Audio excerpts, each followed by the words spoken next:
kesempatan untuk hadir di kelas yang berbahagia ini. Tak lupa salawat dan salam, marilah sama-sama kita sanjung sajikan ke pangkuan alam Nabi besar Muhammad Sallallahu Alaihi Wasallam. Penghormatan kami kepada Bapak Putra Kaslir Huta Barat SPD MPD selaku dosen pengampu pada mata kuliah umum Pancasila, dan yang istimewa untuk teman-teman semua. Oke, pada hari ini kita akan menyaksikan teman-teman, pada hari ini kita akan menyaksikan kelompok 1 mempresentasikan hasil kerja keras mereka. Jadi sebelum mereka mempresentasikan hasil kerja keras mereka, kita berkenalan dulu nih sama mereka, karena tak kenal maka tak sayang. Mari kita sambut ini dia kelompok 1, tepuk tangan.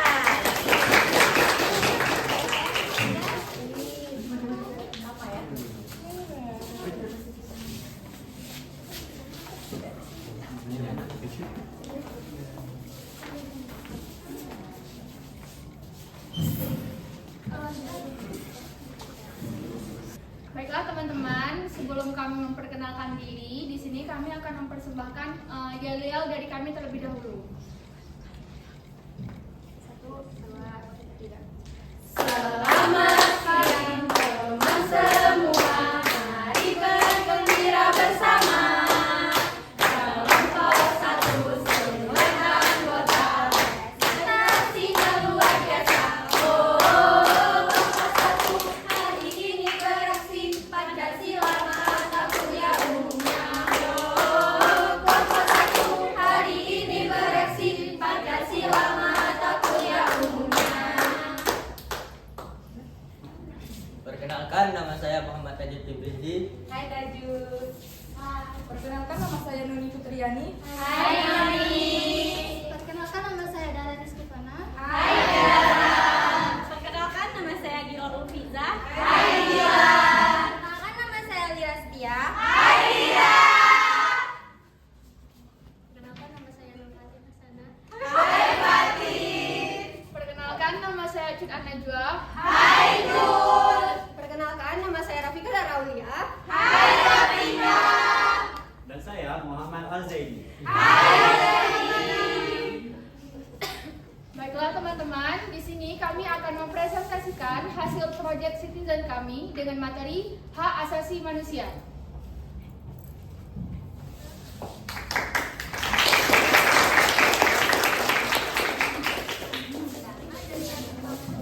Oke teman-teman, tepuk tangan sekali lagi untuk kelompok 1. Nah, karena kita sudah kenal nih sama kelompok 1, selanjutnya kita akan mendengarkan presentasi dari mereka nih. Presentasi yang pertama akan dijelaskan oleh Noni Fitriani. Kepada Noni Fitriani, waktu dan tempat dipersilakan. Jadi di sini saya akan menjelaskan permasalahan yang kami ambil, yaitu HAM atau hak asasi manusia. HAM merupakan hak yang melekat pada setiap diri manusia yang harus dilindungi oleh negara. Perlindungan yang diberikan oleh negara sejatinya merupakan bagian dari kehormatan terhadap harkat dan martabat manusia. Dalam Undang-Undang Nomor 39 Tahun 1999, hak yang melekat pada hakikat dan keberadaan manusia sebagai makhluk Tuhan Yang Maha Esa dan merupakan anugerahnya yang wajib dihormati, dijunjung tinggi dan dilindungi oleh negara, hukum, pemerintah, dan setiap orang demi kehormatan serta perlindungan yang dilindungi oleh hak martabat manusia. Jaminan HAM yang tertuang dalam Undang-Undang Dasar 1945, yaitu hak wanita, hak anak, hak hidup, hak berkewajiban, hak atas rasa aman, hak atas kebebasan pribadi, dan hak sebagainya. Pelanggaran HAM yaitu merupakan hal serius dan menciptakan kewajiban bagi negara untuk selalu mencari solusi guna memulihkan hak-hak korban dan mencegah pelanggaran serupa di kemudian hari. Pembentukan pengadilan hak asasi manusia di Indonesia menunjukkan tanggung jawab negara untuk melindungi dan melindungi hak asasi manusia. Jadi, di permasalahan kami ini kami angkat 3 kasus, yaitu 1. Kasus Gerakan Aceh Merdeka atau GAM, 2. Kasus Trisakti, dan 3. Kasus Lumpur Lampindo. Sekian dari penjelasan saya, terima kasih.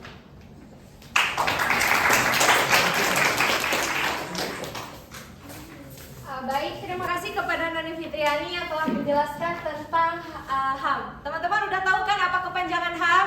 Apa tuh kepanjangan HAM?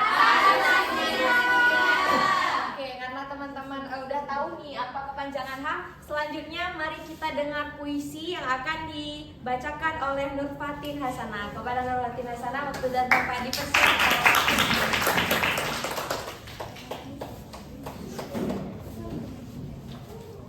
Baiklah, saya akan membacakan puisi yang berjudul Merdeka Namun Masih Terjajah. Merdeka namun masih terjajah. Katanya merdeka, namun suara tangis pilu masih menggema. Katanya telah usai, namun negeri kita masih terbantai. Katanya sudah tidak sengsara, namun rasa sakit semakin membara. Katanya, namun tak ada bukti nyata. Anak di bawah umur masih terus bekerja. Mereka diinjak oleh yang berkuasa. Keadilan seperti tak bernyawa. Ada namun ditelan dunia. Para pejabat, dia adalah raja. Namun mereka lupa siapa pahlawan yang sebenarnya. Pancasila seperti tak berlaku di mata mereka. Korupsi melimpah, membuat rakyat semakin menderita. Tanah airku, tanahmu perlahan mulai runtuh. Keadaan masih tetap seperti zaman dahulu, antara mati atau hidup, tapi lumpuh.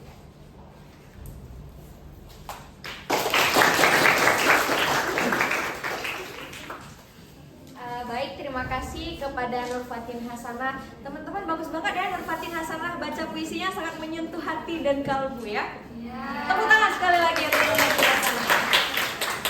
Oke, selanjutnya di tahapan kedua ini mereka akan membahas tentang kasus. Kepada M. Tajud Tibrizi, Cut An-Najwa, dan Rafika Dara Aulia dipersilahkan.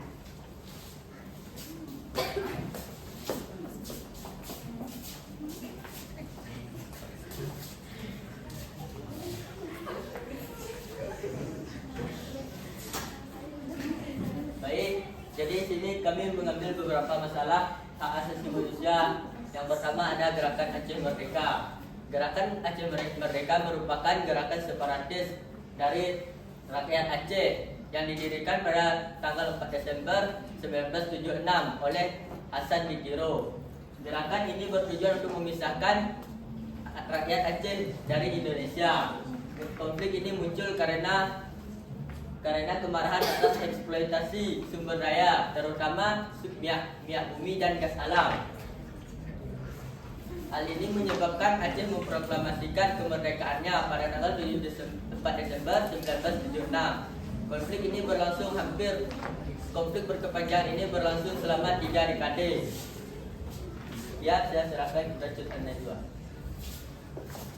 Baiklah, di sini saya akan menjelaskan tentang tragedi Trisakti. Jadi, peristiwa Trisakti adalah sebuah peristiwa penembakan dan juga demonstrasi yang terjadi pada tanggal 12 Mei 1998 yang dimana menuntut Soeharto untuk turun dari jabatannya dan reformasi total.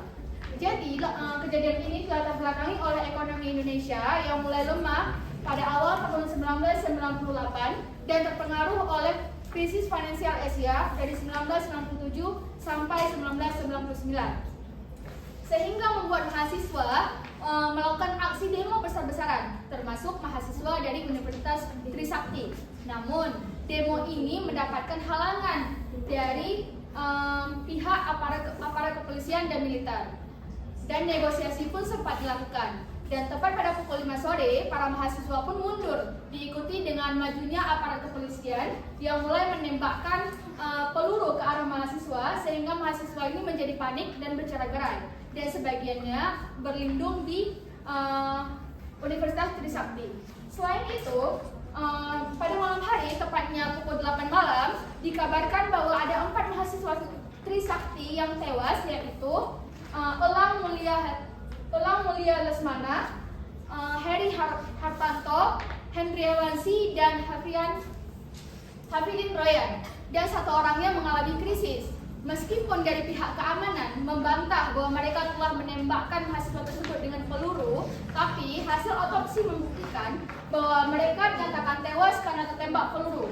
Dan hasil prediksi sementara itu ialah peluru yang ditembakkan merupakan tembakan peringatan. Mungkin itu saja yang dapat saya gambarkan tentang kasus tragedi Trisakti. Selanjutnya saya serahkan kepada teman saya untuk membahas tragedi Lumpur Lapindo.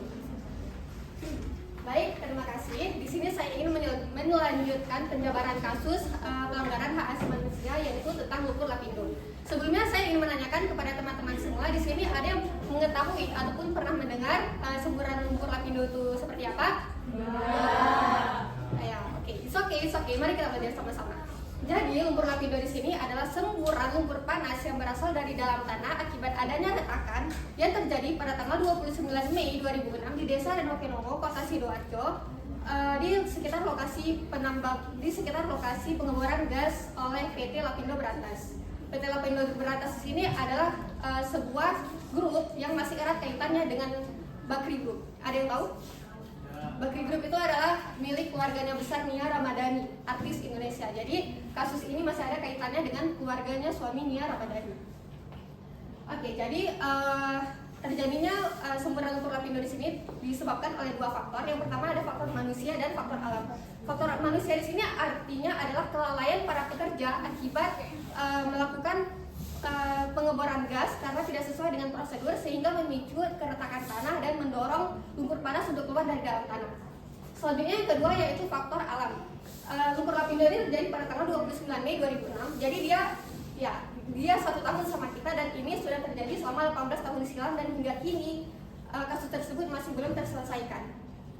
2 hari sebelum tanggal 29 itu, pada tanggal 27 Mei 2006, di Desa Renokenongo itu terjadi gempa dengan skala yang cukup besar, yaitu sekitar 6,3 skala Richter, sehingga memungkinkan tanah untuk bergerak secara tektonik dan membuka celah untuk menyuburkan lumpur panas dari dalam tanah. Sebenarnya telah ada upaya dari pemerintah untuk menanggulangi lumpur panas tersebut, namun dengan jumlah yang besar dan dalam rentang waktu yang lama, sehingga agak sulit untuk menanggulanginya. Hak asasi manusia dirampas dari kasus lumpur lapindo di sini. Yang pertama adalah hak tempat tinggal. Masyarakat di sekitar lumpur lapindo itu kehilangan tempat tinggal dan pekerjaan mereka akibat semburan lumpur yang memang tidak dapat diselamatkan. Rumah mereka rusak, barang-barangnya rusak, bahkan ada yang hingga kehilangan nyawa. Selanjutnya yang kedua yaitu lingkungan. Lumpur lapindo di sini telah merusak banyak lingkungan, terutama air dan tanah, yang dimana air dan tanah itu adalah hal utama dalam kita menjalani kehidupan. Tanpa air dan tanah, kelangsungan hidup kita memang sangat terganggu. Kemudian selanjutnya ada hak ekonomi atau kehidupan warga atau sumber mata pencahariannya. Di Desa Renokenongo ini di Kota Sidoarjo, kebanyakan masyarakatnya adalah bekerja sebagai di bidang pertanian ataupun perkebunan, yang dimana ini erat kaitannya dengan tanah dan air. Karena penyebaran lumpur di sini sudah sangat besar sehingga merusak tanah dan air. Di sini teman-teman akan melihat, jadi gambarnya, ini gambarnya, ini gambarnya, dan ini gambarnya, dan ini memang sangat-sangat sudah menutupi seluruh permukaan tanah. Baik, demikian yang dapat saya sampaikan. Untuk solusi yang lebih detail nanti akan disampaikan oleh teman saya. Terima kasih.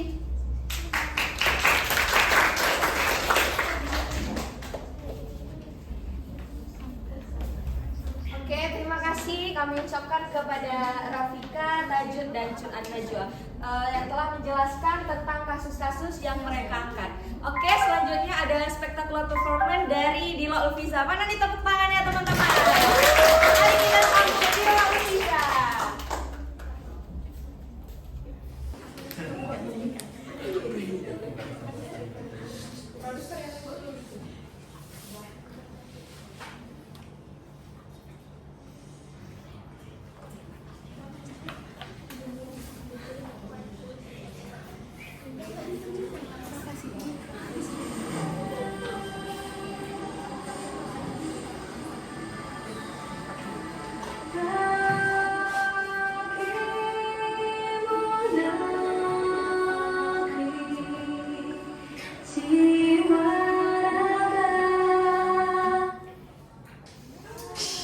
Apa sih?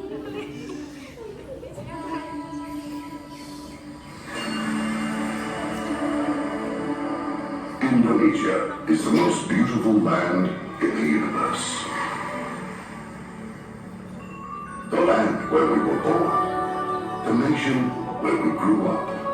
So many colors that live together in peace. With a million timeless treasures. With an abundance of natural wealth. Indonesia is not just wonderful. Indonesia is a wonderland.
Wah, keren sekali ya penampilan dari Dila Ulfiza. Boleh minta tepuk tangannya sekali lagi?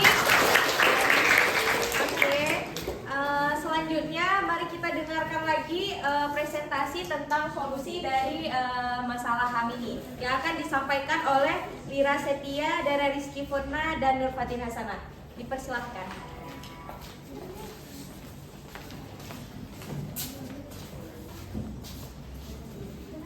Baik teman-teman, di sini saya akan membahas tentang solusi dari kasus yang sudah teman-teman saya tadi pertama jelaskan. Jadi di sini saya akan membahas tentang solusi penyelesaian kasus Gerakan Aceh Merdeka atau GAM. Jadi pada tanggal 26 Desember tahun 2004 yang sama-sama kita ketahui, sebuah bencana dahsyat melanda Aceh yaitu gempa bumi dan tsunami. Akibat dari bencana tersebut memakan banyak korban jiwa sehingga dilakukan perundingan atas inisiasi dan mediasi oleh pihak internasional selama 25 hari, tepatnya pada tanggal 17 Juli tahun 2005. Aceh baru mencapai kesepakatan damai mereka di Vantaa, Finlandia. Dan penandatanganan kesepakatan ini berlangsung pada tanggal 15 Agustus pada tahun 2005. Selanjutnya solusi akan dibahas oleh teman saya, Nur Fatin Hasanah.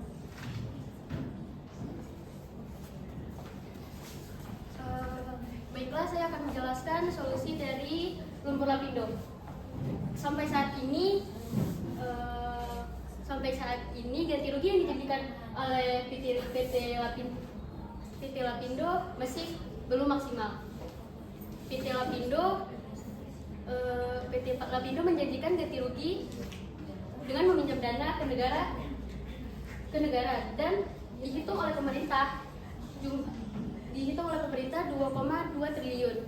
Dana tersebut berasal dari antisipasi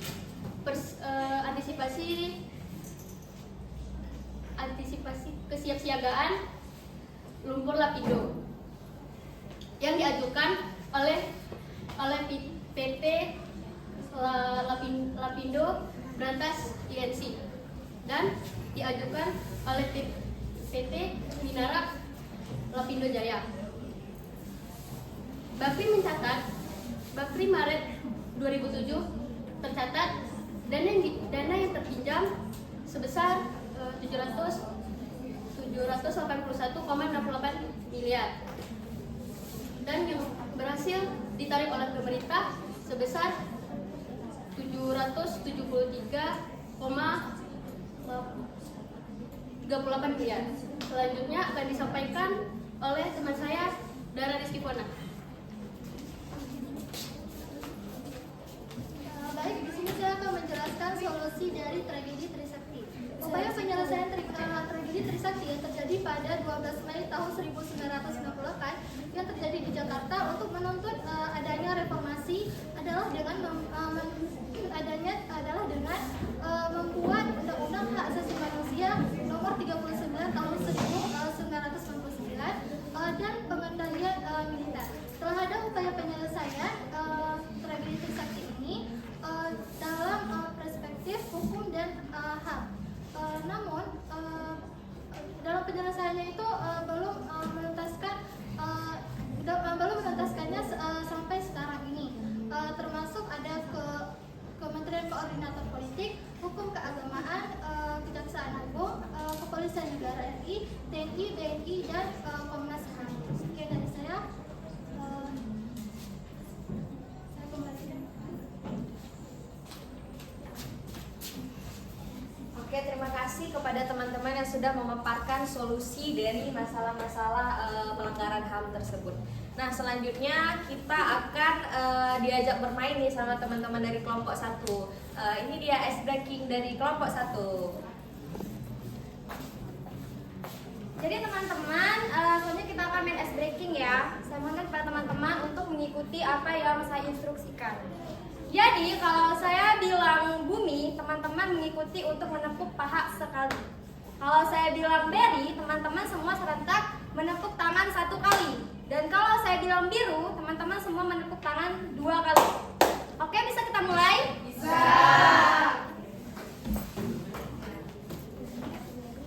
Tepuk bumi. Tepuk beri. Tepuk biru. Tepuk beri. Tepuk bumi. Tepuk beri. Tepuk bumi. Tepuk biru. Oke, tepuk kepada kita semua. Terima kasih kepada teman-teman yang sudah memeriahkan acara pada hari ini. Terima kasih. Oke, selanjutnya mari kita dengarkan penyelesaian kasus HAM yang akan dijelaskan oleh Al-Zaidi dan Dila Ulfiza. Dipersilahkan. Baik, setelah kawan-kawan saya menjelaskan tentang kasus dan solusi, tentunya kita bertanya-tanya apa yang telah negara lakukan untuk pelanggaran HAM ini. Nah, jadi penyelesaian pelanggaran HAM di Indonesia dilakukan secara yuridis dan non-yuridis. Nah, untuk maksud saya yudisial dan non-yudisial. Untuk yang yudisial ini mencakup pelanggaran HAM berat dan ini melewati pengadilan ad hoc. Sedangkan untuk yang non-yudisial ini mencakup pelanggaran-pelanggaran yang tidak terlalu berat. dan ini melalui sidang KKR. Dan fungsinya adalah untuk mengembalikan hak-hak korban. Untuk selanjutnya akan dijelaskan oleh nomor 3. Baik, terima kasih kepada LTG. Saya akan melanjutkan penjelasan penyelesaian kelanjutan dari LTG, yaitu kita perlu kesadaran agar paham dan memahami mengenai hak asasi manusia dan memahami bagaimana pengaruh pelanggaran HAM bagi kehidupan banyak orang. Memahami sejarah HAM seperti yang terjadi pada tragedi Trisakti dan konflik GAM pada masa itu, supaya tidak terjadi lagi di masa sekarang dan di masa yang akan datang. Lalu mendukung kelompok yang berjuang untuk mempertahankan dan membela para korban pelanggaran HAM, yaitu dengan cara berkampanye, berdonasi, dan menyampaikan informasi-informasi yang lebih luas dan lebih banyak agar banyak orang tahu dan banyak orang yang terlibat. Terima kasih, sekian penjelasan dari saya. Oke, terima kasih kepada teman-teman yang sudah menjelaskan tentang penyelesaian dari kasus HAM. Nah, selanjutnya karena acara kita sudah selesai, mari kita sambut kelompok 1 untuk menutup presentasi kali ini. Kepada kelompok 1 dipersilakan.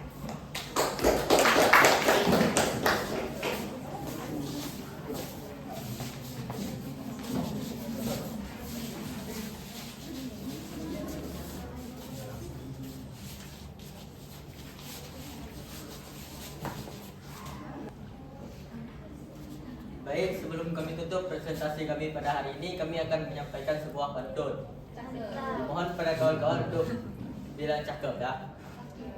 Ada harimau di tengah hutan. Cakep. Harimau bersembunyi di pohon jati. Cakep. Terima kasih kami ucapkan. Semoga presentasi ini memberi arti.